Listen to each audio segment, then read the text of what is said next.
Hello students, आप सबका बहुत बहुत स्वागत है आपके अपने चैनल किंगडम ऑफ बायोलॉजी में। पिछले क्लास में बच्चों हमने बात की थी सेल साइकिल पे और आज का जो क्लास है ये अपना होगा सेल डिवीजन पे। तो आज का क्लास देखने से पहले, सेल डिवीजन समझने से पहले जो लोग पिछला लेक्चर नहीं देखे हैं वो जरूर चैनल पे जाके उस लेक्चर को देख ले। चलिए आज का टॉपिक स्टार्ट करते हैं हम लोग। टॉपिक है अपना सेल डिवीजन। यहां हम लोग समझेंगे कि हमारे सेल्स डिवाइड किस तरीके से करते हैं। आइए ध्यान देते हैं। जो टर्म है अपना सेल डिवीजन। अब कोई भी सेल डिवाइड होता है तो उनमें दो केसेस आते हैं। सबसे पहले होगा karyokinesis and then after cytokinesis. क्या है भाई साहब कैरियोकाइनेसिस? जो शब्द है ना कैरियन, एक शब्द लिखे ना कैरियन। कैरियन का मतलब होता है बच्चों न्यूक्लियस। क्या मतलब होता है? न्यूक्लियस। ये रजिस्टर्ड शब्द है। जहां भी आपको कैरियन दिखे आप समझ लो क्या होगा? न्यूक्लियस। तो जो कैरियन शब्द है वो न्यूक्लियस के लिए है। यहां लिखे क्या है? कैरियोकाइनेसिस यानी कि न्यूक्लियस का डिवीजन, और दूसरी तरफ लिखे हैं साइटोकाइनेसिस यानी कि सेल का डिवीजन। तो जो अपना सेल डिवीजन है ना ये दो तरीके से हो सकता है, एक तो माइटोसिस और दूसरा मियोसिस। और आज हम लोग इसी को डिटेल में जानेंगे कि माइटोसिस किस तरीके से फंक्शन करता है और किस तरीके से माइटोसिस डिवीजन परफॉर्म किया जाता है, और अगले लेक्चर में हम लोग मियोसिस डिवीजन को कवर करेंगे। आइए, जो शब्द है माइटोसिस ये दिया था फ्लेमिंग साहब ने। फ्लेमिंग साहब ने शब्द दिया था माइटोसिस। अब माइटोसिस है क्या सर? तो आप अगर सिंपल और सरल भाषा में समझना चाहो तो माइटोसिस का मतलब है फोटोस्टेट। क्या है मतलब? फोटोस्टेट। यानी कि बच्चों अगर कोई सेल है, फॉर एग्जांपल यहां एक सेल है, ये डिवाइड किया और दो नया सेल बनाया, और ये एग्जैक्टली कैसे होंगे बच्चों? सेम टू सेम, मतलब के फोटोकॉपी या फोटोस्टेट। और आज हम लोग इसमें जो प्रोसेस है इसके बारे में जानेंगे।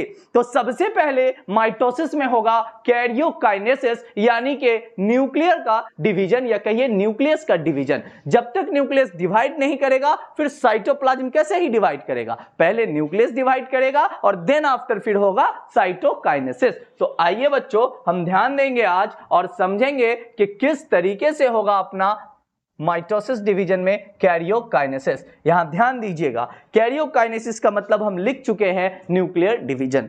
इससे पहले कि हम लोग इस पे बात करें आप एक दो टर्म समझ लीजिए। आपने पढ़ा होगा डीएनए, डीऑक्सीराइबोन्यूक्लिक एसिड, आपने पढ़ा होगा क्रोमोसोम, आपने पढ़ा होगा क्रोमेटिन, और आपने पढ़ा होगा जीन। अब इस बात का बहुत कंफ्यूजन है कि कहां है अपना क्रोमोसोम, कहां है डीएनए और कहां है जीन। इसको समझने के लिए कुछ इस तरीके से समझिए और यहां ध्यान देंगे बच्चों। अगर मान लीजिए कि एक पेपर है, एज यू ऑलरेडी नो, ये किससे बना होता है? बैम्बू ट्री से, है ना?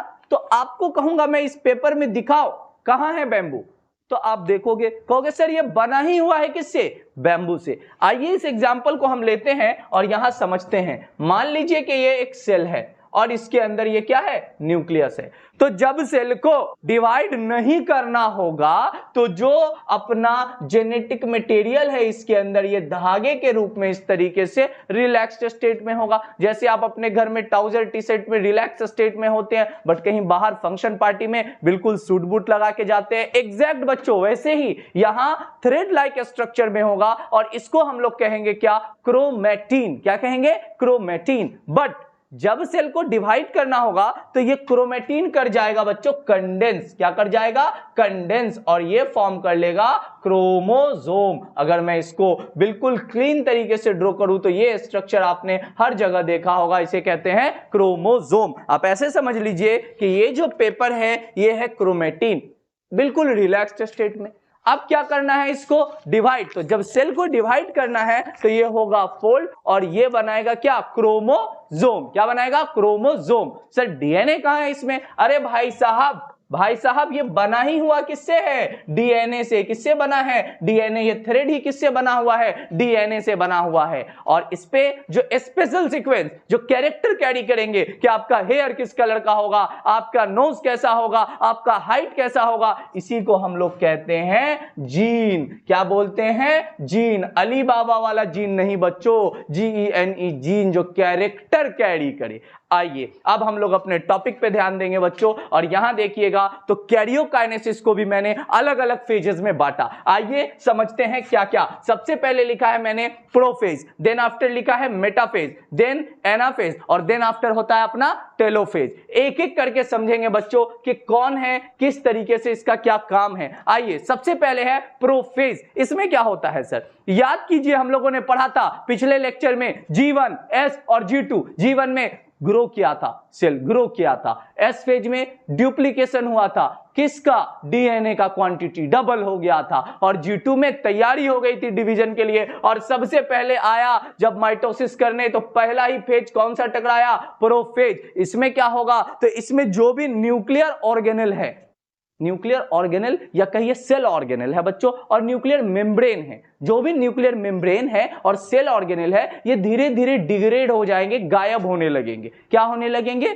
गायब। और अभी मैंने बताया जब क्रोमोसोम रिलैक्स्ड स्टेट में है तो उसे क्रोमैटिन कहेंगे। अब वापस डिवीजन के फेज में आएगा तो क्या बनना पड़ेगा, क्रोमोसोम। तो क्रोमैटिन अब कंडेंस करना शुरू होगा, क्रोमोसोम बनना शुरू होगा। तो यहां ध्यान देंगे बच्चों, लिखे क्रोमैटिन कंडेंस, क्रोमैटिन क्या हो जाएगा, सिकुड़ जाएगा, और क्या फॉर्म कर लेगा, क्रोमोसोम। क्या कर लेगा, क्रोमोसोम। और सेंट्रियोल मैंने बताया था, ये जो सेंट्रियोल कॉपी हुआ था ये मूव हो जाएगा पोल के तरफ, एक ऊपर के तरफ और एक नीचे के तरफ, और इसमें एस्टर रे फॉर्म होने लगेंगे। जैसे यहां सेंट्रियोल बना और इसमें, यहां ध्यान देंगे बच्चों, और इसमें एस्ट्रल रेज बनने इस तरीके से शुरू हो जाएंगे, जो कि आगे चल के स्पाइंडल फाइबर बनाएगा। यहां ध्यान देंगे बच्चों, और जो भी सेल ऑर्गेनेल है ये क्या हो जाएगा, डिग्रेड, यानी कि गल जाएगा, खत्म हो जाएगा वहां पे।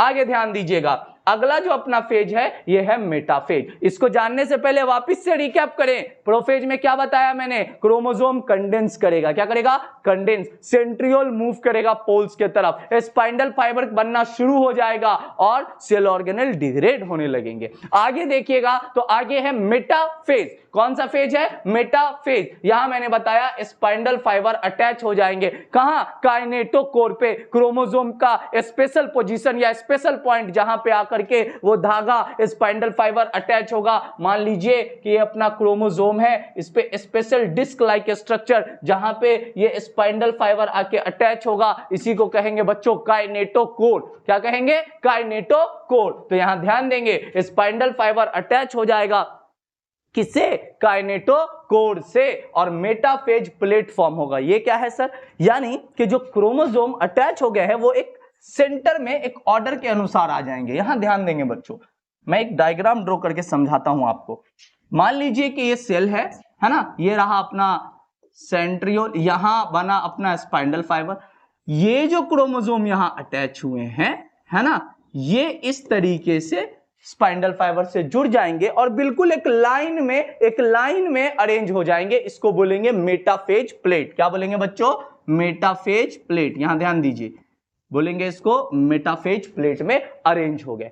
अब क्या हुआ, क्रोमोसोम को स्टडी करने के लिए सबसे बढ़िया फेज कौन सा फेज है, मेटाफेज की बिल्कुल एक लाइन में है। जाइए माइक्रोस्कोप में देखिए और इसको ऑब्जर्व कीजिए, तो सबसे अच्छा और बढ़िया ऑब्जर्विंग फेज यही है। इसके बाद अगर ध्यान दोगे तो अगला फेज है अपना कौन सा, एनाफेज। कौन सा फेज है, एनाफेज। यहां ध्यान दीजिएगा, यहां लिखे हैं सेंट्रोमियर स्प्लिट। सेंट्रोमियर बीच से क्या होगा, टूट जाएगा और क्रोमोसोम सेपरेट हो जाएंगे। यहां ध्यान दीजिए वापस से इस डायग्राम पे, यहां क्या होगा, ये जो सेंट्रोमियर है ये स्प्लिट कर जाएगा, है ना, और टूट जाएगा अबव के तरफ और डाउन के तरफ क्रोमोसोम सेपरेट हो जाएगा। वापस से एक चित्र बना देता हूं, यहां ध्यान दीजिएगा क्या हुआ, यहां पे सेंट्रोमियर स्प्लिट हो गया और ये जो क्रोमोसोम है ये हो गया अब सेपरेट। क्या हो गया बच्चों, क्रोमोसोम सेपरेट, है ना।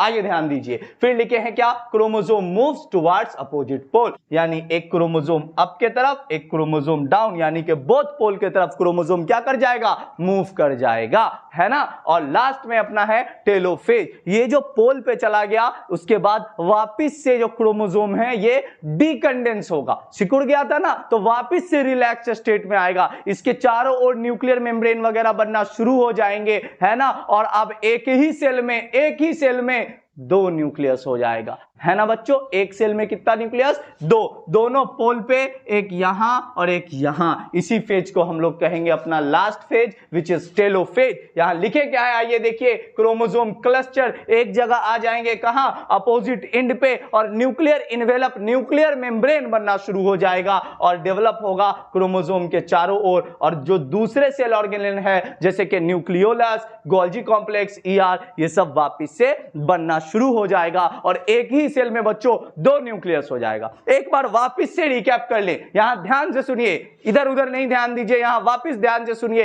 एक ही सेल में बच्चों दो न्यूक्लियस होगा और मैंने क्या कहा, जो माइटोसिस में कितने फेज हो गए, सबसे पहला हुआ अपना प्रोफेज, क्या हुआ, प्रोफेज, दूसरा metaphase, then after anaphase, then after telophase. ध्यान से सुनिएगा, क्या कहा, प्रोफेज, मेटाफेज, एनाफेज और टेलोफेज। प्रोफेज में मैंने कहा क्रोमोसोम कंडेंस, क्या होंगे, क्रोमोसोम कंडेंस हो जाएंगे, सिकुड़ जाएंगे, जो क्रोमेटिन था ना वो कंडेंस होगा, क्रोमोसोम बनाएगा, है ना, और बाकी सेल ऑर्गेनेल्स गायब होने लगेंगे, न्यूक्लियर मेम्ब्रेन गायब होने लगेंगे, एस्ट्रल रे बनना शुरू होगा, सेंट्रियोल्स पोल के तरफ आने लगेगा। दूसरा फेज था मेटाफेज, जहां के स्पाइंडल फाइबर जुड़ जाएंगे क्रोमोसोम के काइनेटोकोर से, कहां, काइनेटोकोर से जुड़ जाएंगे। देन आफ्टर मेटाफेज प्लेट बन जाएगा और अगला जो अपना फेज है वो है एनाफेज, जहां खींचेगा क्रोमोसोम को और क्रोमोसोम टूट जाएगा, सेंट्रोमियर से सेपरेट हो जाएगा और अप के तरफ और डाउन के तरफ मूव करेगा, यानी कि पोल्स के तरफ मूवमेंट होगा। और लास्टली अपना टेलोफेज, वो जो पोल पे चला जाएगा ना क्रोमोसोम, वो वापस से रिलैक्स होकर क्रोमेटिन बनाएगा, उसके चारों ओर न्यूक्लियर मेम्ब्रेन बनेंगे और एक ही सेल में दो न्यूक्लियस हो जाएगा। ये था अपना कैरियोकाइनेसिस, यानी कि डिवीजन ऑफ न्यूक्लियस। ये न्यूक्लियस डिवाइड कर गया, है ना। अब ध्यान देंगे बच्चों, यहां तो फोटो स्टेट बन गया भैया, एक न्यूक्लियस से दो न्यूक्लियस वहां बन गए। अब ध्यान देंगे इसमें जो अगला फेज अपन को पढ़ना है वो क्या है, वो है साइटोकाइनेसिस, यानी कि साइटोप्लाज्म का डिवीजन। डिवीजन ऑफ साइटोप्लाज्म को हम लोग क्या बोलते हैं, साइटोकाइनेसिस। यहां ध्यान दीजिएगा, यहां लिखे हैं एनिमल्स और प्लांट में थोड़ा सा अलग है। जैसे अगर आप एनिमल पे ध्यान दीजिएगा तो यहां लिखे हैं कंस्ट्रिक्शन या फ्यूरो, गड्ढा जैसे खोदते हैं, इस मेथड से डिवीजन होगा। इसमें कॉन्ट्रैक्टाइल रिंग बनेगा बच्चों, मतलब कॉन्ट्रैक्ट करने वाला रिंग बनेगा। जैसे ये यहां ध्यान दीजिएगा, यहां लिख चुके हैं, ये डायग्राम पे ध्यान दीजिए बच्चों। यहां क्या हुआ कि मिड बॉडी पे स्पाइंडल फाइबर्स या चीजें फाइबर्स अरेंज हो गई, है ना, और यहां अरेंज होके इस तरीके से एक मिड बॉडी फॉर्म हुआ। और यहां बाहर से अंदर के तरफ कौन से ऑर्डर में, सेंट्रीपिटल ऑर्डर में इस तरीके से फ्यूरो, गड्ढा बनते चला गया अंदर के तरफ। बाहर से कहां, याद रखेंगे, बाहर से अंदर के तरफ हुआ और ये साइटोप्लाज्म डिवाइड करके एक ये सेल और एक ये सेल फॉर्म हो गया, फोटोस्टेट बन गया। याद रख लीजिए फिर से, माइटोसिस का मतलब ही है फोटोस्टेट, टू कॉपी, आइडेंटिकल, याद रखेंगे हम लोग। और जब प्लांट की बात करेंगे तो इसमें सेल प्लेट बनेगा प्रॉपर। डिक्टोजोम आपको पता होगा बच्चों, डिक्टोजोम, प्लांट में गोल्जी बॉडी को डिक्टोजोम कहते हैं, है ना। आप पढ़े होंगे सेल चैप्टर में, अगर नहीं पढ़े हैं तो थिंक अबाउट इट, इसको पढ़िए, बहुत जरूरी है। आप एनसीईआरटी भी पढ़िएगा, वहां भी आपको मिलेगा। तो प्लांट में गोल्जी बॉडी को क्या बोलते हैं, डिक्टोजोम। तो लिखे हैं यहां सेल प्लेट का फॉर्मेशन कैसे होगा, डिक्टोजोम, फ्रेगमोप्लास्ट, ये सब डिक्टोजोम्स आके एक जगह अरेंज हुए, क्या बनाया, फ्रेगमोप्लास्ट, यही आगे चल के सेल प्लेट का निर्माण किया। और इसमें सेंट्रीफ्यूगल ऑर्डर में, ध्यान से सुनेंगे, एनिमल में बाहर से अंदर के तरफ हुआ था और यहां बच्चों अंदर से बाहर के तरफ होगा, सेंट्रीफ्यूगल ऑर्डर में यहां डिवाइड कर जाएगा और दो सेल फिर बना लेगा। तो ये हो गया सेल का डिवीजन प्लांट में। यहां ध्यान से सुनिएगा तो वापस से एक बार ध्यान रखेंगे, आज हम लोग क्या पढ़े हैं, माइटोसिस, जहां मैंने आपको बताया कि पहले कैरियोकाइनेसिस फिर साइटोकाइनेसिस। कैरियोकाइनेसिस मतलब न्यूक्लियस का डिवीजन बच्चों, किसका, न्यूक्लियस का। सबसे पहले इसमें समझाया क्या आपको, prophase, then metaphase, then anaphase और देन टेलोफेज, याद रखेंगे। और देन आफ्टर हुआ साइटोकाइनेसिस। अगले लेक्चर में हम लोग देखेंगे मियोसिस को। वीडियो पसंद आया हो तो इसे लाइक करें, चैनल को सब्सक्राइब करें और ज्यादा से ज्यादा शेयर करें। धन्यवाद।